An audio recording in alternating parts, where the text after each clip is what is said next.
उद्धव जी तो सुन लीजिए, ताल ठोक के कह रहा हूं मैं, आइए मैदान में, मैं आमने सामने बात करता हूं तो सुन लीजिए। जिस अदालत में मुझे बुलाना है उद्धव ठाकरे जी, आप बुला सकते हैं, मैं हाजिर हो जाऊंगा। Few moments later.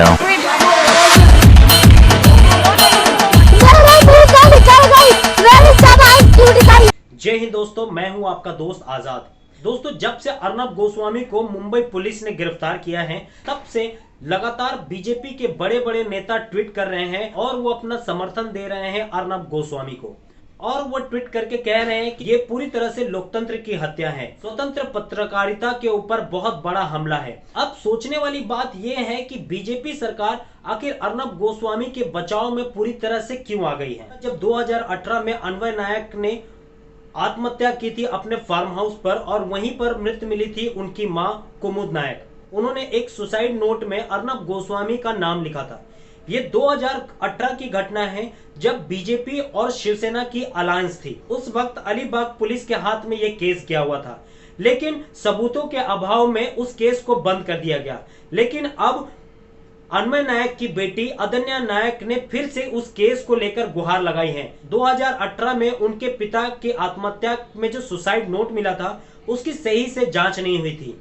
इस वक्त के महाराष्ट्र के गृह मंत्री अनिल देशमुख ने फिर से अन्वय नायक के केस को रीओपन करने का फैसला लिया है, जिसके तहत अर्नब गोस्वामी को गिरफ्तार किया गया।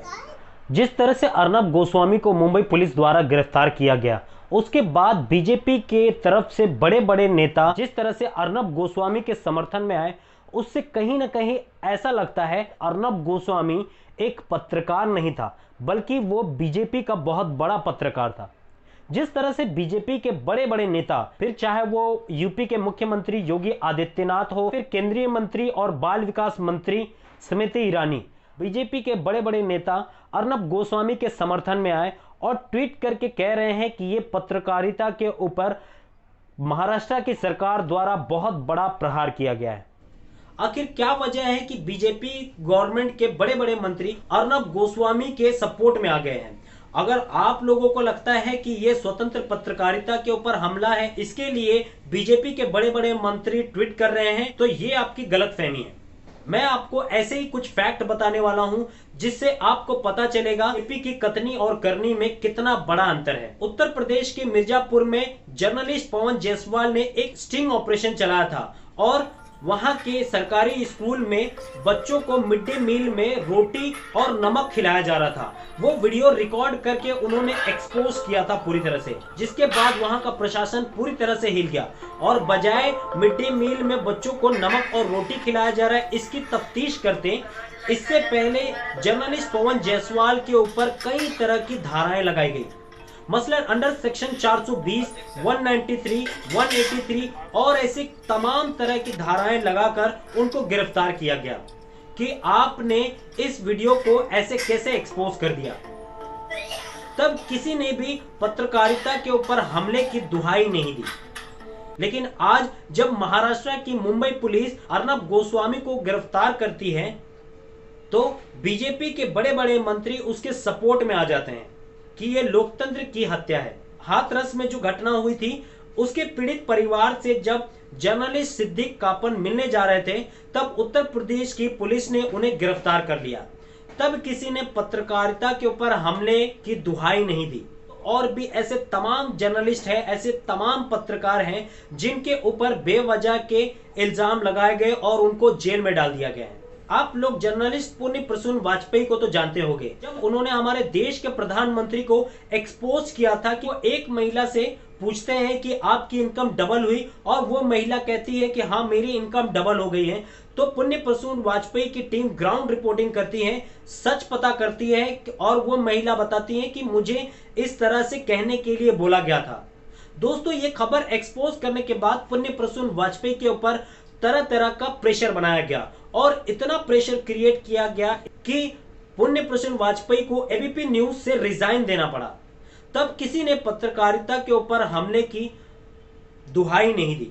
लेकिन क्योंकि अर्नब गोस्वामी लगातार महाराष्ट्र की गवर्नमेंट को टारगेट करते आए हर मुद्दे पे, तब बीजेपी के कई बड़े बड़े नेता उनके सपोर्ट में आ गए हैं और आप क्रोनोलॉजी समझिए, सुशांत सिंह राजपूत की मौत का कोई भी सबूत, कोई भी ऐसा गवाह नहीं था जो ये कह सके कि सुशांत सिंह राजपूत को मजबूर किया गया था सुसाइड के लिए। जबकि यहाँ पे अन्वय नायक ने सुसाइड से पहले एक सुसाइड नोट बनाया था जिसमें अर्नब गोस्वामी, नीलेश सरदा और सफीक शेख का बाकायदा नाम दिया गया है। अब ये अन्वय नायक कौन है? अन्वय नायक एक इंटीरियर डिजाइनर है जिसने अर्नब गोस्वामी के लिए इंटीरियर डिजाइन किया था और करोड़ों रुपए बाकी थे इन तीनों के ऊपर। सिर्फ अर्नब गोस्वामी पर ही 85 लाख के आसपास बकाया बाकी था और वो अर्नब गोस्वामी उसको वापस नहीं कर रहे थे, जिसके बाद उन अन्वय नायक के ऊपर इतना प्रेशर क्रिएट हो रहा था। अन्वय नायक के पास कोई भी चारा नहीं था सुसाइड करने के अलावा। सुसाइड नोट में बाकायदा अर्नब गोस्वामी का नाम लिखा गया है। अन्वय नायक ने सुसाइड नोट में लिखा कि मेरे पास अपनी जीवन लीला समाप्त करने के अलावा कोई भी चारा नहीं है, और इसका सीधा सीधा जिम्मेदार ठहराया अर्नब गोस्वामी, नीलेश सरदा को। तो क्रोनोलॉजी समझिए, एक तरफ जहां सुशांत सिंह राजपूत की आत्महत्या पर अर्नब गोस्वामी महाराष्ट्र की सरकार को जब ब्लेम कर रहा था तो बीजेपी के लोग अर्नब गोस्वामी को सपोर्ट कर रहे थे और ये ट्रेंड चला रहे थे कि सुशांत सिंह राजपूत को इंसाफ मिलना चाहिए। और जबकि यहाँ पे अन्वय नायक ने अपने सुसाइड नोट में अर्नब गोस्वामी का नाम तक लिखा हुआ है, और जबकि यह साबित होता है कि कहीं ना कहीं अर्नब गोस्वामी का अन्वय नायक के सुसाइड केस में डायरेक्टली या इनडायरेक्टली हाथ है, तो बीजेपी गवर्नमेंट उसको सपोर्ट कर रही है। कि आखिर अर्नब गोस्वामी के सपोर्ट में क्यों आ गए? क्योंकि अर्नब गोस्वामी बीजेपी से सवाल नहीं पूछकर गैर भाजपा सरकार से लगातार सवाल करते हैं और उसको टारगेट पर लेते हैं। अब यही सोचने वाली बात है, जब साधुओं की हत्या महाराष्ट्र में होती है तो अर्नब गोस्वामी वहां की सरकार से सवाल करते हैं, वहीं जब यूपी में ब्राह्मणों की हत्या होती है और यूपी में जर्नलिस्ट की हत्या होती है और यूपी में साधुओं की हत्या होती है तो वहां की सरकार से वो सवाल नहीं करता।